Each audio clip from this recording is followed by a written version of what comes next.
Hey everybody, welcome back to Jägerhorn. I know you're probably never gonna get tired of my terrible pronunciation of German. I'm sorry about that. I actually went to Phantasialand a few days ago and I once again embarrassed myself trying to order things in restaurants. But yeah, what can you do about it? I'll maybe try and improve at some point in the future. In any case, that's not the point of this video. The point of this video is that I'll be building a building. More specifically, this video will be all about one building and one building only, which is the gift shop of the ride. And to be honest, I was struggling with what kind of thing I wanted to build in this corner for the park, because you might have noticed that that brown spot has been here almost the entirety of this series. Also, maybe brown spot isn't the best word to use for this kind of thing. The muddy terraforming here doesn't sound much better. But yeah, this little demarcated area has been here for quite a while, because I've been planning to put a building here for a while, but I never really knew what I wanted to place here, and only recently I figured that a gift shop might as well be the best thing. I think scenery-wise it makes somewhat sense, because it allows for a little bit more fancy building than just these other little restaurants or toilets or whatever. It's a good size for the plots as well, because a gift shop does need to be quite sizable, because you'll realistically have to fit quite a large room for all the merchandise. But it also thematically kind of works, I think. Usually you find gift shops at the exit of a ride, which helps the park to force people to walk through the gift shop as they exit the ride, which is, you know, helping them to buy stuff impulsively that they didn't want to buy, but they find themselves buying anyway because they're kind of forced into the gift shop. You know, capitalism. But in this case there isn't really space to do that kind of thing, but I think this is just about the next best place to put this, since it's right in front of the entrance. It really sits at one of the main hubs of the path, a really good viewpoint as well, and this path is sort of between the entrance and the exit as well, so if you're going to this part of the park explicitly to ride this coaster, this is the one part of the park that you're gonna walk past in any case. So yeah, because of that, I think this is a pretty good place to build a small gift shop. That said, I do have to say I'm not going to get into interior design. As much as I would love to, and as much as I want to try it at some point, I'm really just going to keep this quite simple and pretty much pretend that this is a real gift shop, but just put a few stalls at the front of the building, and that will be it. Maybe at some point in the future, if I feel like doing interiors, I could get to that kind of thing, but I think for this park, especially given how very detailed it is already, I want to just stick to the outside. That said, and I think I've teased this at some point in the past, but I don't think it hurts to say it again, I will get into the interiors of the station at some point, at least that is the plan. I'm just not sure yet when I'm gonna do it. It might be in a sort of wrap-up episode when I get to all of the parts that are sort of left unfinished across the park. But there is definitely going to be some interior work in this park. It's just that I have no clue how to make a gift shop actually work and how much time it would take me to get it to work, if at all. So we're just sticking to the outside look here. By the way, I just want to thank you guys really quickly for the amazing support on the last video. I really wasn't expecting the bridges video to kind of blow up that way, but even though it hasn't exactly blown up or anything, it got something around double as many views as my videos of this series usually get, and so many positive comments, and I even got people sending me private messages and stuff about it. So I didn't have a lot of time to say this kind of stuff in the comment section, so unfortunately I didn't leave a lot of comments there. So I just want to say it here, thank you guys so much for the amazing feedback on the last episode. I know this video isn't going to be as great as that one was, but I really wasn't expecting so much positive feedback, so that was really awesome to read. In any case, let's get back to topic. So, I didn't really talk about what this building is going to look like, or what my philosophy behind it is, if you will. So let me go ahead and give a bit of an introduction to it. My preparation for this building kind of existed of looking up some Belle Epoque kind of Alpine architecture again, and I saw a lot of these arcade-like buildings and lower pavilion-like buildings, which have these overhanging roofs with pillars on the sides with some very decorative sort of patterns on it. And that was something that I wanted to incorporate in this building because I think it makes a really inviting foundation for a building. and a really great space to a really great space. Trying to say space and place at the same time doesn't really work out very well.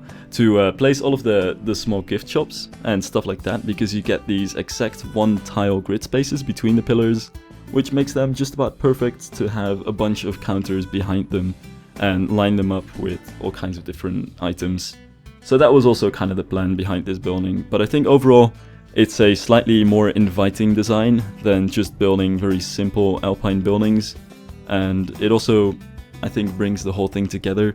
The existing facades that we have on the other side of the park all kind of look like separate buildings, but because of this one sort of gallery on the ground floor, I think this one as a whole manages to look as a single building, even if the elements are kind of different and if they're kind of rotated in relation to each other. The great thing about this is also that you can really just look up some reference pictures. Because I get this question a lot, like what kind of thing do I do to get inspiration, or where do I get my information from? And a lot of it is doing 3D Google Mapsing around parks to get inspiration, or actually looking up websites for info on certain architectural styles. But a lot of it is also just going to Google Images and going just on a huge search spree, which can sometimes just take more than an hour or even hours to find examples of what I'm trying to do and kind of take things from that. So in this case specifically, I think it's nice to draw from the Swiss chalet style, because it gives very clear elements to kind of work with. So I'm not lifting the overall design of the building from anything or the basic structure, but all of the elements are kind of picked from different examples. So if you look at the pillars, they're very similar to pillars that you might find in a lot of these kinds of buildings. There's the cross bracing with the one vertical little beam between the pillars as kind of decorative arches, and that is really just something that you find very often in these kinds of buildings. That's not really a pattern that I came up with, just something to lift from these images which I'm using as a reference and put on it. And then the rest of the building, like the part on the right with the gable and all of the wooden decorations, everything is kind of lifted from a different thing. So all of the wooden framework on the stucco is based on one building, and then the gable decorations are based on some other building. And in this sense, it's kind of a mishmash of different kinds of reference pictures, which is a way that I really like to work in, because it also kind of allows you to pick out a lot of stuff, and while I'm Google searching, just kind of go, oh, I would love to use that kind of gable structure, or I would love to take those kinds of pillars, and it makes my work a little bit easier because, well, I wouldn't really call it work, but it makes playing the game a little bit easier. Well, that doesn't sound entirely correct either. It makes making this stuff a little bit easier because you don't really have to come up with everything on the spot, and you can base a lot of what you're doing on existing stuff. But on the other hand, it's also really fun because you're sort of picking what the building is going to look like while you're searching for reference pictures already. So I came across those pillars and those arches with those kinds of decorations, and I figured, hey, I might put that in this building, and kind of saved that and kept it open as a reference to use later on. And in that sort of way, I also like to get an idea of what I want to do in my mind before I start building, so that a lot of what you're seeing me do here isn't really me going to try different things. It's really just trying to replicate what I have in my mind to do in the game using the in-game elements, which to this day is probably still one of the most challenging but also one of the most fun elements. Because obviously you're trying to recreate real-life architectural elements with the very limited amount of pieces that we have in Planet Coaster, and really coming up with ways to look at the pieces and figuring out new ways to use them is always something that I found one of the most fun things to play the game for. So by now the building is already looking almost finished, except for this part on the left. This part on the left isn't really going to be anything. I didn't think I would have to make it too inviting because it's really in the corner and this is a bit of a dead end. So really the whole souvenir and drinks, and I think it says chocolate on the side there, is all that I really thought was too important. This is really just, on the left is really just a little bit of a decoration and trying to finish up the building. I don't exactly remember what I did over here again. I know that I also base this on some existing buildings, but it's a little bit of a townhouse or a little farmhouse that's kind of stuck into the rest of the building in a way. I also try to experiment as much as I can with mixing these different wooden textures and little items together, because I find if you keep using the same planks and the same details all over a building, and especially if you keep using the same ones throughout different buildings, things start to look stale very quickly. So what I like to do is try to mix all of these different detail elements together to make them look slightly more unique and slightly less like they're supposed to look like. So there's a lot of mixing different wooden beams together with roof trims and other such elements to create a slightly more and slightly less recognizably in-game look to this building. I am not going to do the backstage areas, by the way, in this kind of decorative way. I think this was a question which was asked in the comment section of the last video, if I remember correctly. It might have been the comment section before that, but I'm pretty sure it was the last video, where people were asking me if I'm going to do some kind of backstage areas in this park, to which I should say, I'm gonna do them, but they're gonna be quite simple. So these buildings are really just going to be facades. There's not going to be decoration like this on the back of the buildings as though these are real buildings. These are just decorations slapped on fake buildings. So the back sides is something that I do want to get to, but I'm just going to make it very simple. They're just going to be grey boxes or whatever really works to make sure that you could functionally run this as a theme park. But at the same time, I will definitely make the backs of these buildings areas that guests are not supposed to see. So in that sense, it's a little bit Disney-esque. Which is a bit of a discussion, I guess, for another time. Because what I have seen a lot of people do is add these kinds of backstage areas to any kind of park. But really, if you have a more traditional, sort of organically grown theme park, and by organically grown I don't mean any kind of farm or anything, but really just a theme park that kind of grows over time, and because of that has a very organic layout, you normally don't really see these kinds of backstage areas because buildings are really just buildings and they're not fake shells of a building. So if you look at the Efteling, for example, a lot of the buildings are really just actual buildings built out of brick and with an actual backside which looks very similar to the front. And the same goes for a lot of family-owned theme parks or very small regional parks. In many of those cases, I would say it isn't really necessary to build these fake backstage areas, but in this case, I think this ride could fit somewhere in a very heavily themed park. I believe this was also asked in the recent comment section what kind of park I would see Jägerhorn being in. To which my answer would be something like Europa Park, I think would be very fitting. Obviously they already have an Alpine area, but this Alpine area lifts a lot from that one. It's also quite compact, which fits in the basic scenery of Europa Park, which is very dense and kind of Disney-like almost theme park.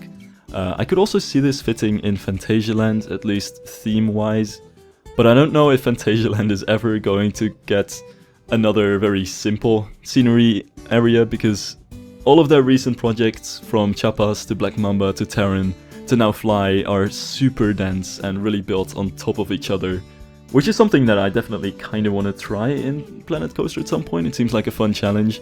But Jägerhorn is definitely a lot more spread out. There's a lot more space to work with here. So I don't know if it would fit in Phantasialand when it comes to space use, but scenery-wise, I would definitely see it in a park like that. I think it could almost go for an Efteling look as well, if it had a little bit more of an Efteling flair here and there. So I could see that happen as well. In any case, I think it would probably be at a European park. Perhaps some kind of Disney park, but then again, it's not really an IP-based ride, so realistically, I wouldn't really see that happening. So Europa Park is where I'd probably see this most. In any case, I just totally skimmed over the fact that I built a small entrance gate for the queue. Really isn't all that much, just a simple roof. I'm also going to have to add some fences to it at some point, because the first part of the queue is a little bit unfinished. And then next to it, just to kind of fill space here, because I didn't want to leave this dead end without something interesting to look at. That wouldn't really draw in guests, and I also think that wouldn't really make it clear that this is the actual entrance of the ride. So because of that, I wanted to place a small clock tower over here, which has a bit more of a Tyrolean design. At least, I haven't seen these things in Switzerland, and I don't think they're a very typical appearance in Switzerland. Whereas I've seen a lot of these wooden bell towers or clock towers in Tyrol and Austria. But that said, I'm not entirely sure about the background of these things. In any case, I think they look really neat, and I always wanted to try and build one in Planet Coaster. So here goes, a little bell tower made out of wood, just to give you something interesting to look at and to draw guests into this part of the park. And with that little creation, we've come at the end of this episode. So I would like to thank you guys for watching once again.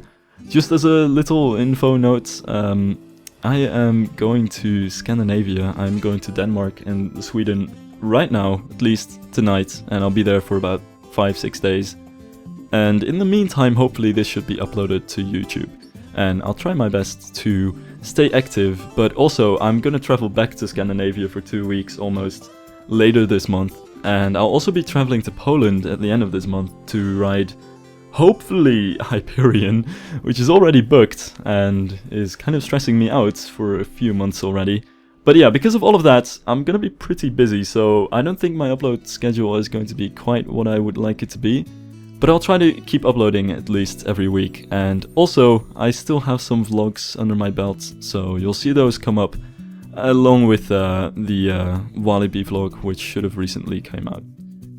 So yeah, thank you guys for watching, and I'll see you next time.